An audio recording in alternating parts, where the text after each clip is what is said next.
Hola, bienvenidos nuevamente a un espacio de Poliscopio. Como ustedes saben, Poliscopio es un espacio dedicado al entendimiento del fenómeno político venezolano, un fenómeno cada vez más complejo, un fenómeno que tiene muchas ramas, que tiene muchas aristas y que por supuesto entonces requiere que nos sentemos con calma a analizar qué es lo que está pasando en Venezuela. Mi compañero, el profesor Ángel Oropesa, se encuentra en una asignación especial y hoy nos acompaña el profesor Alejandro Oropesa. Espero que no noten la diferencia. Alejandro es profesor de la Universidad Simón Bolívar, de la Universidad Central de Venezuela, de la Universidad Católica Andrés Bello y es director del Observatorio Hannah Arendt. El Observatorio Hannah Arendt viene funcionando ya hace unos cuantos años en el Vamos país. para 8. ¿Y de qué se trata, profe, el Observatorio Hannah Arendt? El Observatorio Hannah Arendt nace como un vehículo para detectar e intervenir parte de la agenda social con miras a reforzar los vínculos democráticos en la sociedad venezolana. Fundamentalmente ese es el objetivo nuestro. Y sobre esa base entonces desplegamos la acción en diversos campos, en problemáticas que conciernen a la sociedad, como por ejemplo el Programa Nacional de Enfrentamiento de la Violencia, los mecanismos para estimular la participación ciudadana vía voto. Tenemos un programa de ediciones y publicaciones. Igualmente, ahorita estamos desarrollando un programa de tolerancia religiosa y antisemitismo.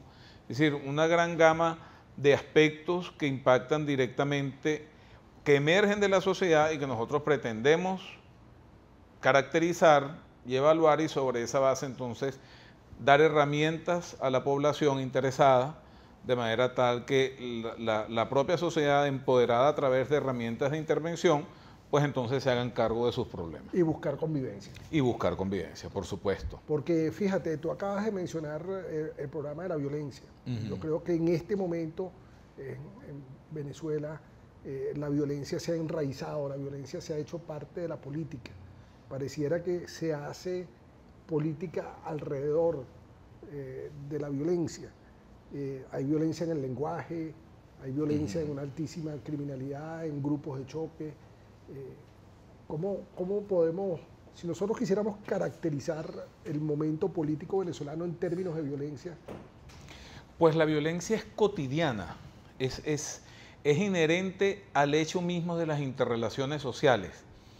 Y ahí emerge una problemática muy importante. ¿Por qué?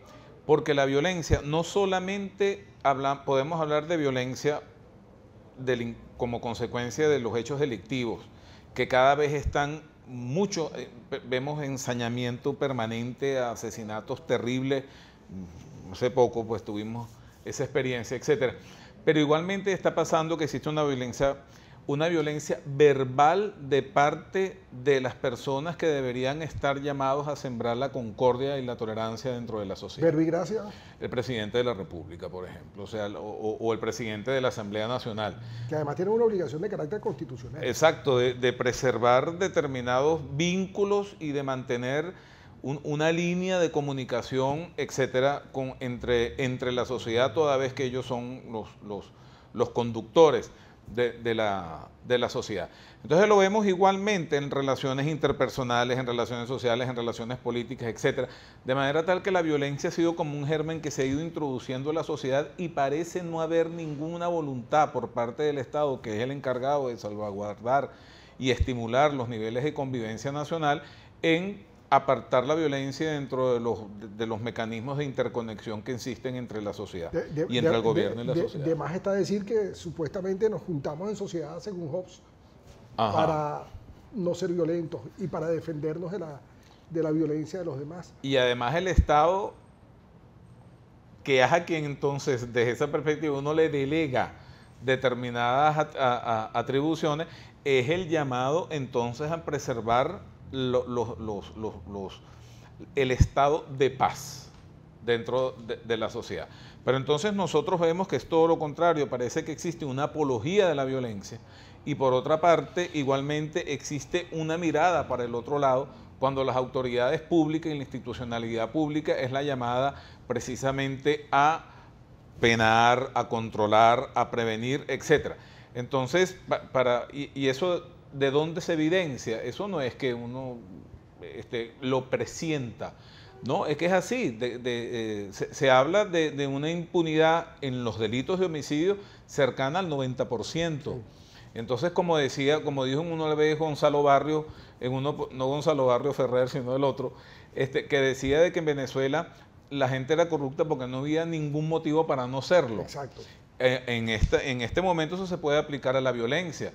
En Venezuela hay gente violenta y la gente comete un homicidio porque no hay ninguna razón para no cometerlo. Claro. Ni siquiera un freno moral, un freno ético intrasociedad, pero tampoco una acción del Estado que haga pensar al individuo en la posibilidad de un castigo. Sí, eso que tú acabas de decir, Alejandro, es muy importante porque no hay una condena al asesinato, no hay una condena a la persona que ejerce la violencia como mecanismo de vida, además, porque es como que salieran a cazar, ¿no? Entonces, caso y lo que recolecto son las pertenencias de las personas. Correcto, y ya nos acostumbramos a 168, 80, 89 muertos los fines de semana en las áreas urbanas de Venezuela, y eso cada vez más parece que la sociedad se acostumbra a su violencia interna, y ya es como un hecho totalmente normal que en un fin de semana en la ciudad de Caracas hayan 60 muertos. ¿Y cómo se generan anticuerpos contra ese acostumbramiento? Es que ese acostumbramiento... Es uno de los papeles, por ejemplo, del observatorio, es uno de los papeles... Es uno de nuestros papeles, porque cuando nosotros determinamos hace ya un buen tiempo esta realidad, y la estudiamos y la analizamos precisamente con la gente de la Unidad de Políticas Públicas de la Simón Bolívar, allí ¿qué fue lo que hicimos? Tratar de caracterizar los elementos que pudiesen ser intervenidos desde la sociedad,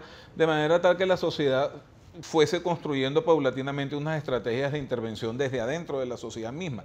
Y lo hicimos. Hay un caso emblemático del barrio Ojo de Agua, aquí en Baruta, donde los niveles de homicidios, las tasas de homicidios eran verdaderamente importantes, y ahí se hizo un trabajo entre comunidad, observatorio, policía y varias ONGs que hacían vida ahí, como por ejemplo Mano de Tambor, etcétera, y ahí efectivamente se logró un impacto en la disminución de los índices delictivos de esa zona.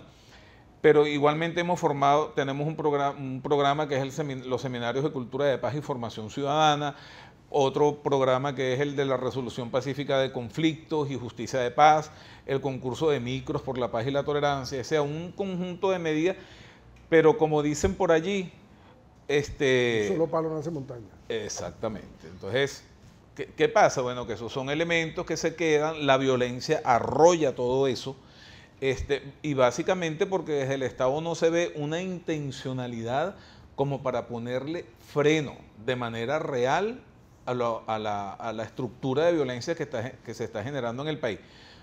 Creo que es 22 programas de diseño para la seguridad. El último, el de Patria Segura, pues a las pruebas nos remitimos. Parece que no es tan inteligente. Parece que sí. El patrullaje. Tal cual. Ni esto que se inventaron de los cuadrantes de seguridad, etcétera, etcétera. Recientemente yo vengo de tener unas visitas en Táchira y en Lara, y allí lo que se está viendo es que efectivamente los impactos de los planes de seguridad últimos, o por lo menos los 5 últimos, no han tenido ningún efecto contundente dentro de la estructura violenta, o sea, dentro de las resultas de la violencia en las comunidades. Alejandro, en este tema de la violencia, que yo creo que es algo que verdaderamente preocupa al venezolano, a la madre que ve a sus hijos salir en la mañana y dice, bueno, no sé si el muchacho va a volver o no va a volver. El tratamiento que el gobierno le ha dado al caso del asesinato del diputado Serra ha sido como ir a apagar fuego con un soplete, ¿no? Correcto. O con un, ¿cómo se llama? Con un lanzallamas. Sí, hubo un elemento que me llamó poderosamente la atención. Decían las declaraciones tanto del presidente Maduro como del presidente de la Asamblea Nacional y varios diputados que se expresaron sobre el particular. Y allí resultó ser que yo estaba percibiendo que a mí se me estaba retratando y caracterizando de una manera que no se corresponde en absoluta de cómo soy yo. Por ejemplo. Un sentimiento personal. Sí, es un sentimiento personal. O sea, prácticamente yo me debería de sentir responsable en alguna medida por el asesinato del diputado. Pero yo no me tengo por qué sentir Pero, absolutamente... ¿qué en particular dijeron que...? No, sí, porque se dice la derecha patria hablando entonces de toda la oposición, la derecha fascista hablando de toda la oposición. Y entonces uno agarra y dice, particularmente, yo soy de oposición, sí, yo nunca he sido derecha. O sea, nunca he sido derecha. Por otra parte, no soy apátrida. En absoluto, mi interés y mi amor por Venezuela. Tienes tu cédula y tu pasaporte. Exacto. Además, otra cosa, en ningún momento me considero fascista dentro de las caracterizaciones que la teoría política define como fascismo y dentro de las prácticas que la historia ha consagrado de lo que es fascismo. Entonces, ni me interesa el hecho violento desde ningún aspecto, menos aún como un ejercicio de la política. Entonces, parece ser que ellos dirigen un discurso abstracto, o sea, resumando violencia hacia un sector de la sociedad que en primer lugar no aparece como violento, no es apátrida, no es fascista, no es traidor, etc. Pareciera que hay una promoción implícita de la violencia en este caso. Sí, y una identificación de ciudadanos sobre la base de esa caracterización genérica y global de una parte de la sociedad, en donde pareciera que el objetivo es hacer sentir culpable o responsable a una parte de la sociedad de un hecho que en realidad o sea, al parecer, pues no estaría involucrado la sociedad toda como ese conjunto de responsabilidades que se distribuyen de manera tan alegre en cada vez que ellos reciben. Una cuestión que pasó por debajo de la mesa es que la diputada Blanca Eickhout publicó en su Twitter algo así como que era una lástima que el crimen hubiese sido cometido por su propia gente. Sí, después. Ese Twitter lo borró y entonces se montó nuevamente en... No hay como una intención propagandística de utilizar el crimen de Serra como un vehículo generador de división, de separación de la sociedad entre buenos y malos, de cara a la caída brutal de la popularidad del presidente y del gobierno. Sí, pero eso es nuevamente, o sea, no es la primera vez que sobre la base del fallecimiento natural o violento de gente del oficialismo, de personeros del oficialismo, se recurra a esta estrategia. Lo vimos en el carro. Otaiza, ¿no? Exacto. Y por otra parte, me extrañó mucho, no me acuerdo quién fue de donde decía, es que los que han asesinado el presidente Chávez, el diputado Serra, Linarrón, etcétera. Linarrón murió de muerte. Entonces, pero yo digo, pero hasta donde yo sé, Linarrón murió de un infarto. Sí. Entonces, no sé, esa estrategia de siempre tratar de endosar a otro las responsabilidades de otros y surfear sobre una ola de opinión pública generada por ellos mismos en beneficio o en perjuicio de determinados sectores de la sociedad.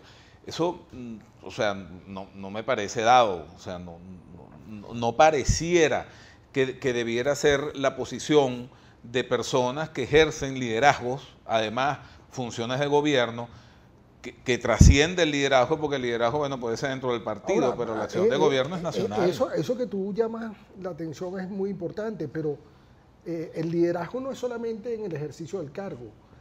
No se ven otros liderazgos que condenen el crimen, no se ven otros liderazgos que condenen la violencia, no se ven otros liderazgos que reconduzcan, sino que más bien esos liderazgos caen en el juego de la diatriba. Correcto. ¿Cómo hacemos para, ahí en esos temas que tú trabajas, ¿no? ¿Cómo hacemos para pasarle por encima la división? ¿Cómo hacemos para pasarle por encima? Fundamentalmente reconstituyendo la institucionalidad. desde la propia sociedad. Se sabe de que la institucionalidad venezolana en los últimos tiempos... ¿Tú eres proclive a una constituyente? No soy proclive a una constituyente. Yo pienso que una constituyente en estos momentos no sería ninguna contribución efectiva hacia el avance de los procesos. ¿Por qué? Porque nosotros tenemos un texto constitucional escrito, sí, y el problema no es el texto, el problema son las violaciones del texto. Sí. Y una constituyente supondría de entrada un cumplimiento de la Constitución. Pues no. O sea, esa fórmula no es así tan fácil. Y también pienso de que pudiese convertirse la constituyente así como una píldora que sirva para todo. Sí. Y una constituyente no es una píldora que sirva para todo, ni siquiera produce un pacto social. Una constituyente genera un corpus jurídico sobre el cual la sociedad y el Estado se organizan de manera más o menos equilibrada, en donde uno debe cumplir las funciones del otro. En escasos 3 minutos que nos quedan, si tú tuvieses la capacidad de reunir al liderazgo político del país, tirios, troyanos, todo lo que pudiéramos reunir, ¿qué mensaje le podemos dar a esta gente? Pues mira que lo hemos pensado mucho. Yo pienso que quizás ese mensaje debería ser el respeto a la institucionalidad y el rescate de la institucionalidad. Entendiendo institucionalidad por... El cumplimiento de los fines de los órganos del Estado.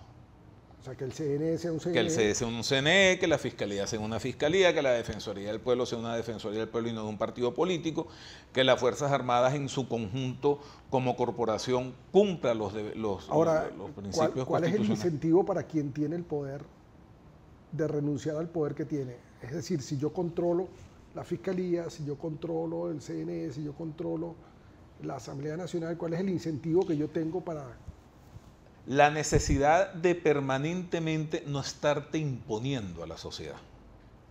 O sea, porque entonces tú eres autoridad, tienes legitimidad en tanto y en cuanto tú manipules la institucionalidad. Pero ¿qué pasa? Que en el momento en que tú no manipules la institucionalidad y tengas los puentes directos, sociedad-estado, que los puedes administrar de manera oficial, en el buen sentido de la palabra, por supuesto, entonces no tienes la necesidad de manipular y comienzas a construir un Estado verdaderamente democrático. Exacto. Porque un Estado democrático no es solamente ir a votar, un Estado democrático significa muchas cosas alrededor del hecho de votar, y entonces vemos cómo la institucionalidad se arropa a sí misma de formas contrarias a la institucionalidad propiamente dicha. Entonces tenemos una institucionalidad negativa, prácticamente se puede decir. Sabemos que la o sea, gobierna el partido de gobierno. Correcta, exactamente. Y los fines son los fines del partido de gobierno y no los fines establecidos en la Constitución. Exactamente. Además pasa una cosa. Entonces el principio de gobernabilidad que debe regir las relaciones entre Estado y sociedad, cuando no hay institucionalidad, ese principio de gobernabilidad se fractura, porque el fin del Estado no es atender la agenda social, sino mantenerse en el poder. Y entonces yo no tengo ningún incentivo como pueblo de negociar contigo o entenderme contigo. Sí, además, el Estado dice con quién es que quiere negociar. Y entonces hay una sociedad que es proclive, que el Estado la aprecia y la observa, pero hay una gran parte de la sociedad a la cual no mira. Desprecia más bien. Desprecia. Y la aparta. Y la convierte en su enemigo. Y la convierte en su enemigo porque la sataniza, le dice fascista, le dice apátrida, le dice etcétera, etcétera, etcétera. Y entonces ahí es donde comienza, donde se institucionaliza la ruptura de los componentes sociales. Bueno, amigos, este espacio transcurrió a una vertiginosa velocidad. Pudimos abordar, y era la intención, el asunto de la violencia, una violencia que caracteriza a la sociedad venezolana y que nos presenta como una sociedad atrasada, como una sociedad primitiva, como una sociedad incapaz de dirimir los problemas que sufre a través de las instituciones, como decía Alejandro. Bueno, Alejandro, muchas gracias. Gracias a ustedes. Para despedirte de la audiencia. Bueno, dos cosas. Básicamente que tenemos esperanza. Yo nunca le apostaría el fracaso de Venezuela, pero necesitamos batallar por esa esperanza. Y por otra parte, bueno, un saludo del Observatorio Hannah Arendt, que es su casa. Gracias. Gracias, hasta la próxima.